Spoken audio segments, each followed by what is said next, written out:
you're not scared to fail. I love it. Yeah, some people think we're crazy. No, By like just being able to go in front of people and just do that. yeah, being a musician is being crazy. That is kind of That crazy is to a true. degree. Hey, come on in.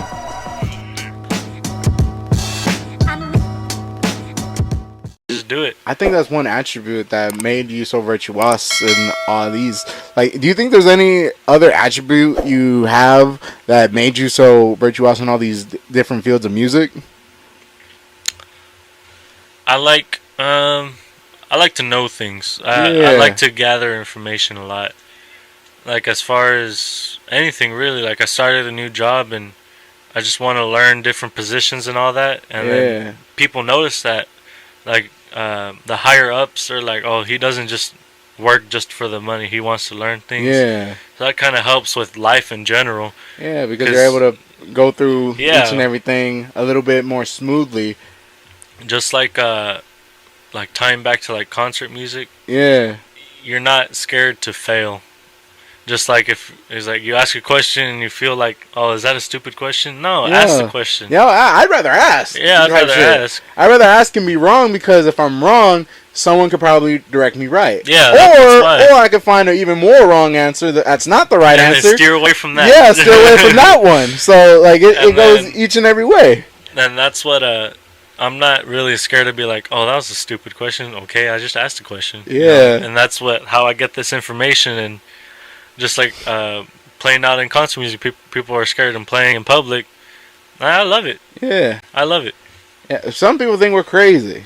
No. By like just being able to go in front of people and just do that. Yeah, being a musician is being crazy. That is kind of crazy to a degree. I remember when I first started gigging on the weekends, my cousin, he always told me when I first joined, he said, being a musician is for crazy people. And I was like, what do you mean? This is amazing. I'm out here having fun, meeting new people, whatever. Like, you'll see, years later, I had played, like I just finished saying, I had a whole work week, 10 hours every day. And then I had a gig on Friday, Saturday, Sunday. So I leave my house at 4 and I get back at 4 in the morning. Yeah. So that's a whole 12 hours plus the work week. Man, on that fourth day, on that Sunday, I had probably in the whole weekend, I probably had like 3 hours of sleep. God Friday, Saturday, and Sunday had 3 hours of sleep. Fuck. I'm talking about go to work, get home, change, take a shower, leave to the gig, get back at 4 in the morning, take a shower, go to work. Yeah. And the cycle just starts over and over again.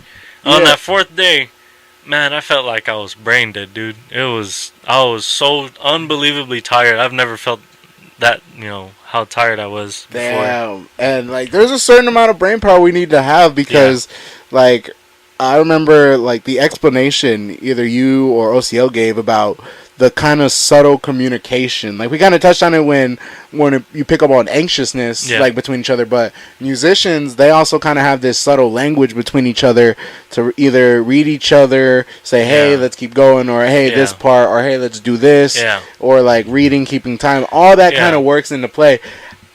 Did you struggle during that time? Man, I was fumbling on words, and I really don't fumble too much on words, but whenever I was tired, man, I just couldn't think straight. Yeah, I couldn't think straight. And then the last couple of songs at the end of the Sunday night, my lip play saxophone, so you kind of bite down on your bottom lip. Yeah. Man, it was bleeding. The bottom of my lip, the skin was tearing off. Oh, fuck. I just wasn't having it. Nah. But, we're in the middle of a show. We can't just stop and be like, oh, he's tired, don't play no more. Yeah. No, you have to keep going. It goes to the end of the night because they're paid for the end of the night. Yeah, exactly. So, god damn. But only 3 hours of sleep in that. I just pushed through it, and then I'm telling you, the check. Oh, the check. Came out amazing. Hell yeah, man. What was that? 50 hours of work plus all 3 days on the weekend. Good money. Good money. But probably won't be doing that again.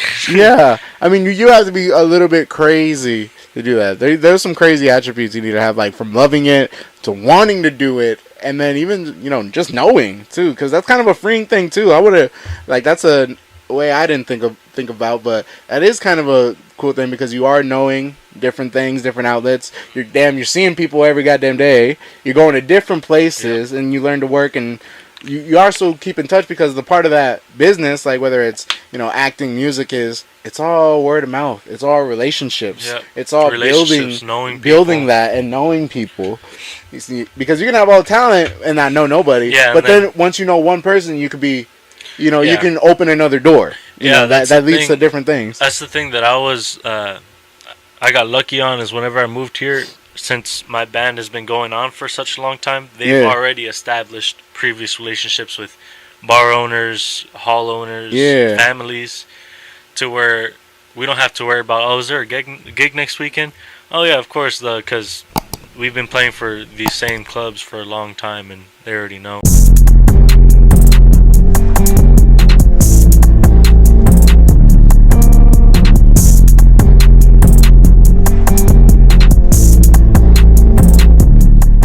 And that's all she wrote.